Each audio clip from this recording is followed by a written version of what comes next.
This is your digital first Pan-African news network, TOS Television. I am Merciful Hajinomo, and you are watching TOS News Update. Former President of Nigeria, Goodluck Jonathan, has expressed excitement and satisfaction over the state-of-the-art studio of TOS Television Network during his visit on Monday, 12th April 2021. While expressing satisfaction over the current participation of youth in politics and governance, he showed optimism over the possibility of a youth-led government.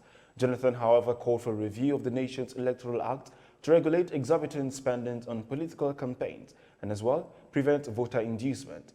The roundtable, which was organized by TOS Television Network, focused on empowering women and youth to participate more in politics and governance. Compared to other African countries, we spend too much money playing politics. Probably we need also to review our laws.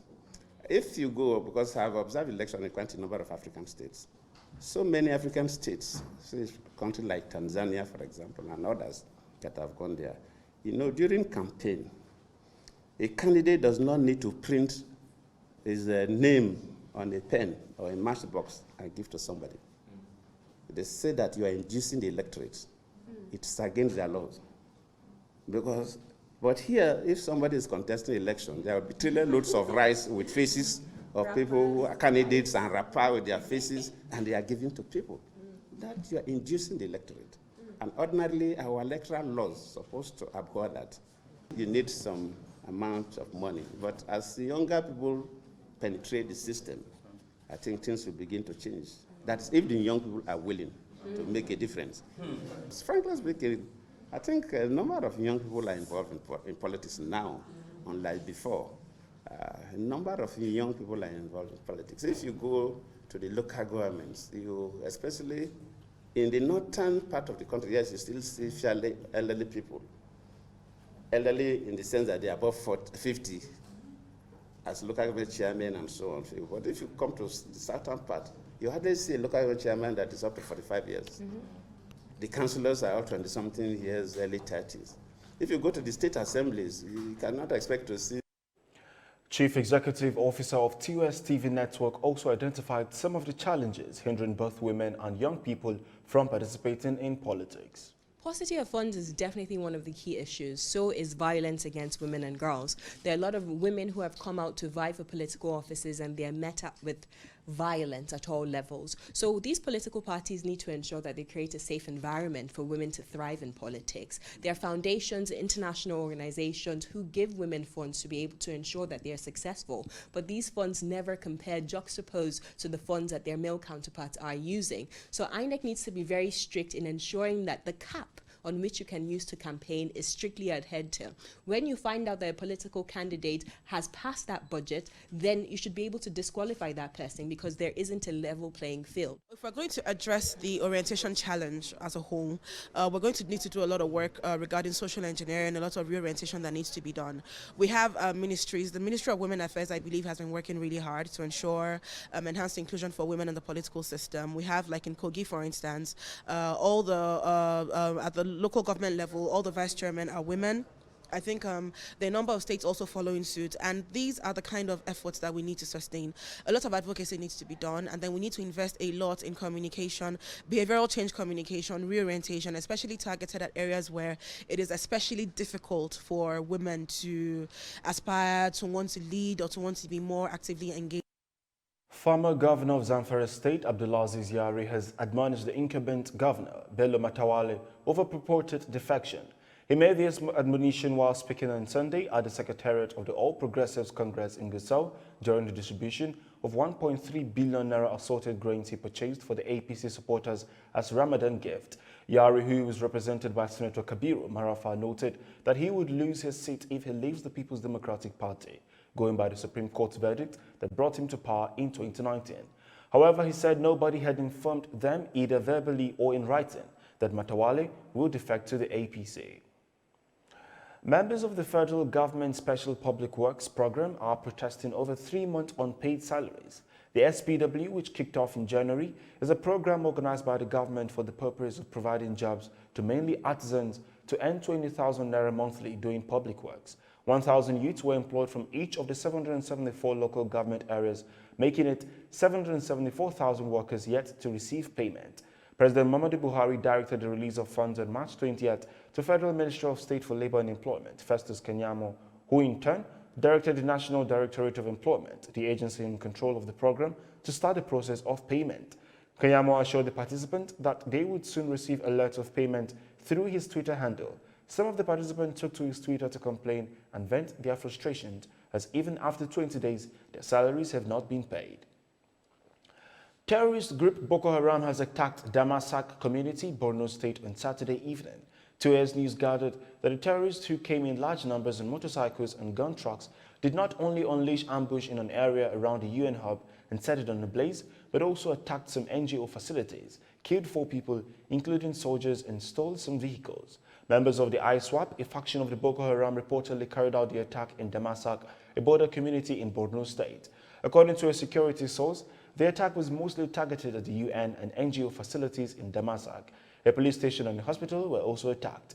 On March 1st, the insurgents attacked the UN hub in Dikwa town of Borno State, where they burnt several vehicles after dislodging a military base. And the regional head of the International Organization for Migration, through its director Mohamed Abdikar, said that 34 migrants have died after their boats capsized off Djibouti. He said this on Monday through his Twitter handle, stating that it is the second tragedy over a month. The migrants were being transported by smugglers, he said. He recalled the March incident where 20 migrants to Djibouti drowned after smugglers threw dozens of people on an overcrowded boat of 200 people into the sea. He further said in a tweet that apprehending and prosecuting human traffickers and smugglers who exploit the vulnerabilities of migrants must become a priority. 2S News gathered that children were among the deceased and the survivors were also taken care of by IOM and the authorities. This is your digital first Pan-African news network, 2S Television. For more stories, do stay.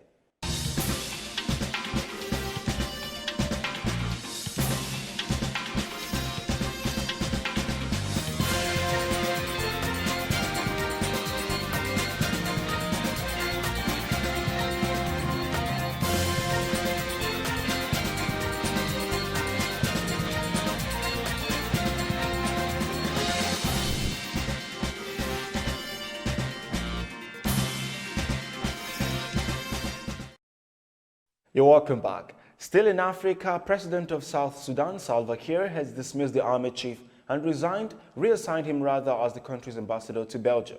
General Johnson Juma Okot, who was the head of South Sudan People's Defense Forces, was replaced with General Santino Dengwall. The president did not give the reason for the change. General Ruben Malek Riak was dismissed from his position as Deputy Minister of Defense and was replaced with Lieutenant General Chol Thonbalok. President Kiir also replaced General Thomas Dorth-Gett as the Director General of the Intelligence Wing of the National Security Service, with Major General Simon Yen Makwak. The President promoted Akol Kor-Kuk, the head of the Internal Security Wing of the NSS, to the rank of the First Lieutenant General, while maintaining his position. And a court in Miami has fixed April 26th for the next hearing on detained government leader Suu Kyi. Kyi has asked court on Monday to be allowed to meet her lawyers in person as she appeared at the hearing via video link to face charges brought by the military junta that could see her jailed 4 years. The superveteran, who won the Nobel Peace Prize in 1991 for her efforts to establish democracy, Myanmar has been detained since the junta came in February. She has been charged with various offences, including violation of a colonial-era official secret act that could see her jailed for 14 years. She has also been charged with possessing two-way radios illegally and violating coronavirus protocols. She has also been accused by the ruling military council of bribery. However, her lawyers said the charges were trumped up and they dismissed the accusation of bribery as a joke. Ecuador has elected a conservative former banker Guillermo Lasso as president over the populist opponent on Sunday. The 65-year-old won the runoff with 52.5% of the vote, declaring himself president-elect with more than 96% of ballots counted. His opponent, Andres Arauz, received 47.4% of the vote and considered the race. Lasso won after his third attempt at running for office, as he defeated the 36-year-old leftist economist and protege of powerful ex-president Rafael Correa. It is a day in which all Ecuadorians decided their future. They have used their vote to express the need for change and the desire for better days, Lasso said in his victory speech.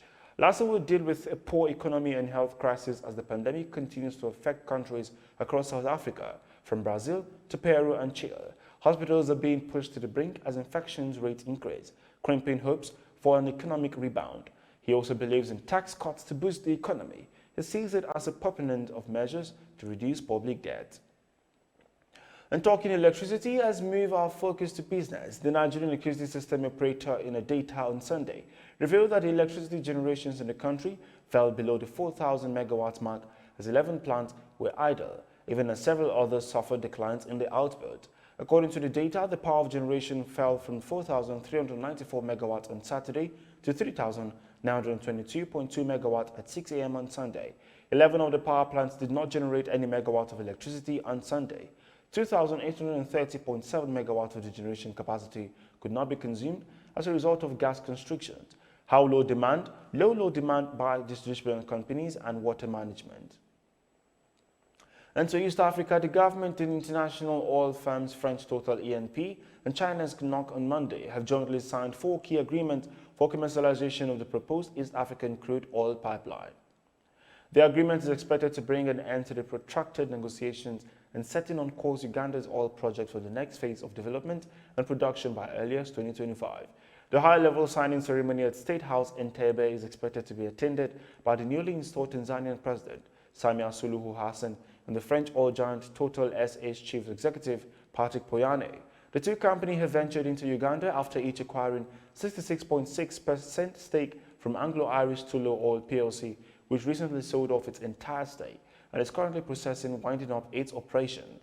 This is your digital first Pan-African News Network, TUS Television. For more stories, do stay.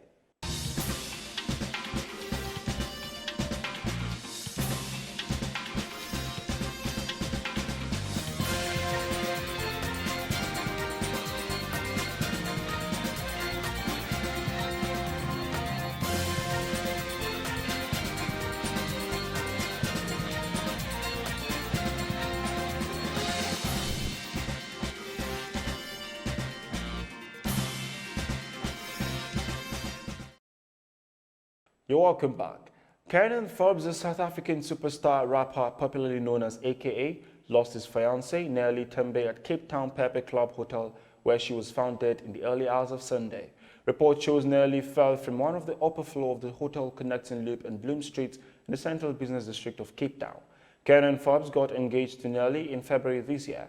The superstar rapper in March paid Lobo Loba, a traditional rite in South Africa, to the family of the bride, to Nelly's family, and described her as the love of his life while announcing their engagement on social media. The report of her death was confirmed by a statement from the Forbes and Tembe families. And to sport, Ayimba Football Club, known as the People's Elephant, faced their worst defeat of the CAF Confederation Cup on Sunday when they lost the match to the Algerian counterpart ES Setif at 3-0 at the 8 May 1945 stadium. The People's Elephant defeated their Algerian counterpart about a week ago with a 2-1 goal at the Nyemba Stadium, but the ES Setif came back strong in the opposite fixtures with wonderful performances. The People's Elephant will face Al Ahly Benghazi in their group game on April 21 at the Martyrs of February Stadium before welcoming the leading team on the table, Orlando Pirates, for the final group game on April 28th. And that is TUS News Update on your digital first Pan-African News Network. For more updates, visit www.tustvnetwork.com. Do follow and like our social media handles on Facebook, Twitter, and Instagram. And remember to subscribe on YouTube. Stay with us and enjoy more programs on the network. I am Merciful Ajinama. Thank you for watching.